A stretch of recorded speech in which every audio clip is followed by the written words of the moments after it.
পরিযায়ী শ্রমিকের মৃত্যু যেন অব্যাহত। মালদার মানিকচক ব্লকের এনায়েতপুর অঞ্চলের মীরা গ্রাম এলাকার এক পরিযায়ী শ্রমিকের মৃত্যু হল।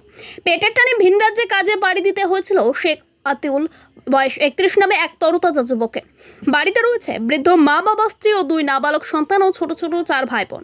সংসারের বোঝা টানার উদ্দেশ্যে উত্তরপ্রদেশের লখনৌ এলাকায় টাওয়ারের কাছে গিয়েছিল। সেখানে টাওয়ারে কর্মরত অবস্থায় বিগত রবিবার বিকালে ইলেকট্রিক শক লাগে।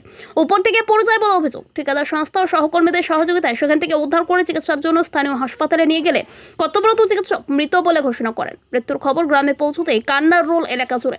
মঙ্গলবার গ্রামে দেহ ফিরে আসবে সেই অপেক্ষায় রয়েছে পরিবারের সদস্যরা। বৃদ্ধ বাবা শেখ রাফাজ খুব দুশ্চিন্তায় পড়লেন। ছেলের উপার্জনেই সংসার চলত। এদিকে পরিবারের সদস্য সহ আত্মীয় পরিজনরা দেহ বাড়ি আসার অপেক্ষায় রয়েছে। बैठो बैठो तुम बैठो बैठो बैठो बोला बैठो भैया बैठो बैठो बैठो बैठो बैठो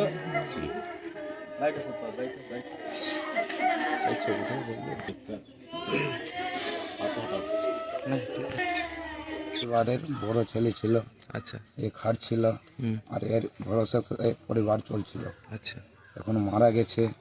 এরপরে কিভাবে কোথায় মারা গেছে? এই লখনৌয়ে মারা গেছে। আচ্ছা উত্তরপ্রদেশ। হ্যাঁ, উত্তরপ্রদেশ। কি কাজে গেছিল? লাইনের কাজে গেছে। কবে মারা গেছে? আজকে হয়ে গেল, পরশুদিন মারা গেছে। আচ্ছা কখন মারা গেছে? সময় 6টার সময়, সন্ধ্যা। সন্ধ্যে 6টার সময়। কিভাবে মারা গেল?